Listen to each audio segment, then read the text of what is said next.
తమిళ్లో గత వారమే రిలీజ్ అయిన ఇక్కడ పండగ సమయంలో థియేటర్స్ దొరకపోవడం వల్ల ఈ వారం విడుదలవుతున్న సినిమా కెప్టెన్ మిల్లర్. నేను ఈ సినిమాని నిన్న ప్రీమియర్ షో చూడడం జరిగింది. ఇందులో ధనుష్, ప్రియాంక మోహన్ హీరో హీరోయిన్లుగా నటించారు. ఈ సినిమా ఎలా ఉందో ఈ రివ్యూలో చూద్దాం.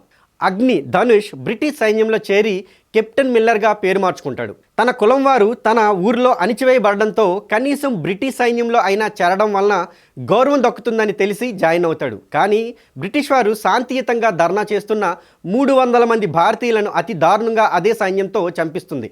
దీనిని సహించిన మిల్లర్ అక్కడ బ్రిటిష్ అధికారిని చంపేసి అక్కడి నుండి బ్రిటిష్ వారిని చంపే పనిలో పడతాడు. ఇంతలో తన ఊరిలోని గుడిలో 600 ఏళ్ల నాటి నుండి ఉన్న సంపదను బ్రిటిషర్స్ దోచుకుందామని వస్తారు. వారికి పనిలో పనిగా ఆ రాజ్యంలో ఉన్న జమీందార్కి మిల్లర్ ఎలా బుద్ధి చెప్పాడు అనేది మిగతా కథ. సినిమా కథలోకి రావడానికి కొంత టైం తీసుకుంటుంది. ఇంటర్వెల్ వరకు ప్రొసీడింగ్స్ చాలా స్లోగా నడుస్తాయి. ఇక ఇంటర్వెల్ నుండి సినిమా ఎండింగ్ వరకు ఊరి వారికి బ్రిటిష్ వారికి మధ్య పోరాటం ఒక రేంజ్లో తెరకెక్కించాడు దర్శకుడు అరుణ్ మతేశ్వరం. కథనం పరుగులు పెడుతూ అక్కడక్కడ గూస్ బంప్ని తెప్పిస్తుంది.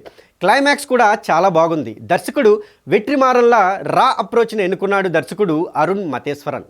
నటుడుగా ధనుష్కి ఇలాంటి సినిమాలు కొత్త కాదు. అసురన్ లాంటి సినిమాలు ఇంతకుముందే చాలా చేశాడు.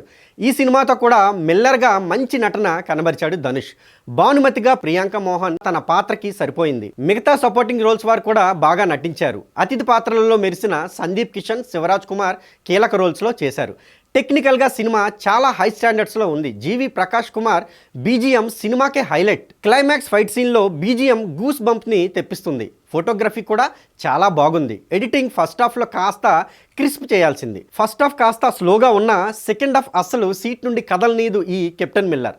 రియలిస్టిక్ సినిమాలు నచ్చేవారు తప్పకుండా చూడాల్సిన సినిమా ఇది. ఈ సినిమాని నేను రికమెండ్ చేస్తున్నాను. ఈ సినిమాకి నేను ఇచ్చే రేటింగ్ 3/5.